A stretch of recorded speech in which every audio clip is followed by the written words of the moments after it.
Good morning! Another day, another daily stories! So, eto ngayon mga Mima, since nandito na rin naman kami sa Baguio, pupunta na rin muna kami ng La Union. Today is December 26, 2024. So, eto nga mga Mima, nandito na kami ngayon sa pupuntahan namin at yung target talaga namin puntahan, which is eto nga pala mga Mima, yung grape farm. Yes po, first time ko talagang makarating dito sa grape farm. At alam nyo ba mga Mi, ang ganda ng pa-welcome nila. Pinatagay talaga mga Mima agad ang mga bisita nila ng ganitong wine. Yes po, wine yaan at strawberry wine mga Mi yung akin tinagay. Tinagay talaga. So yan, sinubukan ko yung blueberry nila, yung grape nila, yung strawberry nila, yung guyabano nila, yung mangosteen nila, lahat mga Mi tinagay ko talaga. Ay, sarap! Pero mga Mi, alam niyan, wala naman tama. Pero hindi naman siya talaga mga Mi mararamdaman agad. Wala naman siyang ganun ka. Alam niyo na yon. Hala, basta yun na yun mga Mi. Nandito na ngayon tayo sa grape farm. Yes po, eto na yung grape farm. Since eto nga mga Mi, mga naka-plastic na yan sa taas ng ulo ni Sanji, yan po yung mga grapes mga Mi. Eto nga lang ang kinaibahan mga Mima dun sa iba nakita ko talaga na mga grape farm na pinuntahan nila dito sa La Union. Nakakapag-pick sila. Pero mga Mi, sadly, hindi kami makapag-pick dito sa napuntahan nga namin dahil nga sobrang liliit pa mga Mima ng mga grapes nila. So, ayan mga Mi, namumroblema kami. Gusto namin mag-pick pero wala kaming ma-pick. So, eto na nga si Sanjeevin. Hindi ako na rin siya dito at since first time din niya makarating dito sa ganitong grape farm.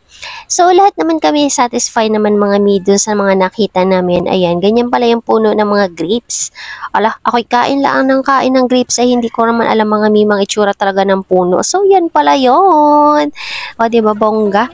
Hindi mo naman hindi mo i-expectin talaga mga Mi na ganyan pala kaganda at ganyan pala karami talagang magbunga ang mga grapes. So yan mga Mi, nandito kami ngayon sa, yan, mga green naman mga Mima yung ating grapes dito na pinuntahan. Bale, dalawa yung pinuntahan namin. So ayan mga Mi, nagpicture na rin ako dyan Syempre hindi ko naman palalampasin ang pagkakataon. By first time ng Mima ninyo makarating dito sa grape farm. At syempre, bit-bit ko dyan yung aking mahiwagang tripod. Hindi ko nga yan nagamit dito kasi nga hindi naman kami nag-pick. So, ayan mga Mima, napakaganda ng grapes, diba? Pero hindi pa yan pwedeng putihin mga Mi. Diba? Sa picture lang natin yan nakikita dati. Pero ngayon, ayun, nahawakan ko na talaga siya directly sa puno. So, yan yung mga wines nila mga Mi at marami silang kind dyan. May guyabano, eme-eme, mga ganun.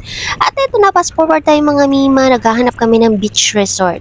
Hindi dahil maliligo kami, kundi kakain kami mga Mima at eto nga yung napili namin na resort. Eto nga po pala yung sa Marand Resort. So ayan mga Mi, pupunta kami ngayon dito. So, we're here at Marand Resorts and Spa. So, yan mga Mi yung napili namin na puntahan dahil nga seaside lang ito and syempre napakatahimik dito mga Mi. Alam nyo yun. And syempre kakain lang naman kami ng lunch dahil nga po naubutan kami ng lunch time dito sa daan. Kaya naisip namin na kumain na muna po.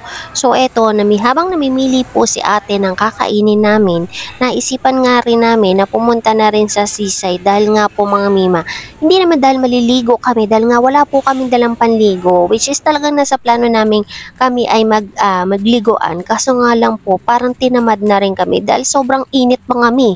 Grabe, ang init-init po ng mga panahong ito na kahit makulimlim po, iba yung init. So, since hindi rin naman mga Mi makakaligo si Sanji kasi medyo masama pa rin ang pakiramdam niya, pero mga Mi, medyo okay na unlike before, unlike yung kahapon namin mga Mi. So, ayan yung seaside nila, napakatihimik, ayan, napakaganda ng dagat nila at napakalinis ng paligid mga Mima. By first time ng Mima, syempre ninyo makapunta ng La Union, lalong-lalo na yung mga ganito. Ito yung nakikita ko lang sa mga Instagram na yan, LU daw siya, diba bongga? So, ayan, nandito na tayo ngayon. At syempre, mga Mima, first time natin yan. Kaya naman sinulit ko na talaga ang pagpa-video, At syempre, pati na rin ang aking anak, nag-video na rin dito. Kahit masamang pakiramdam, ay videohan ko daw siya. And eto, chow time na tayo. So, ayan yung mga kinain namin. Pork pinagoongan, may calamares, at gusto ko dito yung tuyo nilang may talong. Ang sarap, ginataan yun. And then, eto mga mima, pass forward tayo. Pauwi na kami nito and naabutan nga kami ng sobrang kapal mga mima ng fog. So, ayan po yung fog talagang as in zero visibility po talaga mga mima ang paligid. Kaya naman, nagpalipas na rin po kami ng aming oras doon sa isang sikat na bake shop dito. So, ayan, hinanap talaga namin siya. Dito yon sa Rebel Bake House. Yes po, Rebel Bake House po ang pinuntahan namin. At kung makikita nyo yan, mga mima, may branch sila dyan sa QC yata yun. If I was mistaken, nasa QC yata yung branch nila. And ito mga mima, yung famous talaga na bake house dito. O talaga mga mi, kung makikita nyo mga pumapasok dito, grabe, naka 4 wheels talaga. At alam nyo yun, yung as in alam nyo, ang kapal-kapal ng mga wallets nila. At syempre, ang sasyala. And syempre mga mi, alam nyo, first time din namin makapunta dito. And syempre, pagkakataon na rin natin yan. Hindi naman tayo ganun kayaman. Oh, grabe yun, oh. So, ayan. Ito mga mima, ang sarap ng pastries nila. Tsaka made to order po talaga. At as in, ibibake nila sa harap ninyo. Ay, harap ba? Sa likod mga mi, ayan o, yun yung bake house nila. Nandyan lang. Kitang-kita mo dun sa mirror nila. Makikita mo yun habang binibake nila yun. Kung anong gusto mo. So, ang sarap ng croissant nila dito. Grabe. So, fast forward tayo mga mi. Ayan na. Basta masarap yung kinain namin dun. Ito, fast forward tayo. Pumunta kami ng Botanical Garden para ipasyal na rin si natin Nerisa dito. Ano?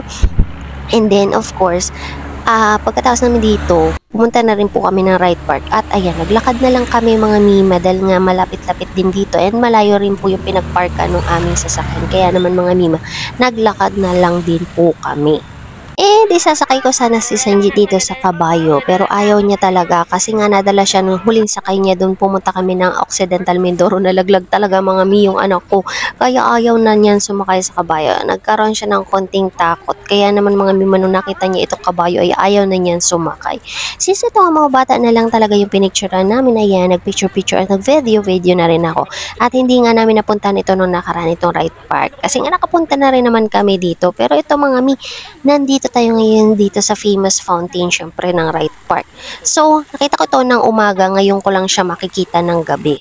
So, ito nga yung fountain nila dyan, na dancing fountain nila mga mi. Ala, ang ganda niyan sa gabi at may capture ako dyan na talagang ganda-ganda ng kuha ng pagka-fountain niya sa gabi.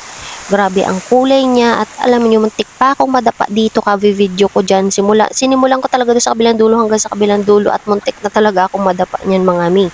And hindi pa rin kami napapagod. Pumunta na rin kami mga mima dito sa The Mansion since nga kinabukasan mga mima ay kami ay uuwi na rin po kami ng Manila.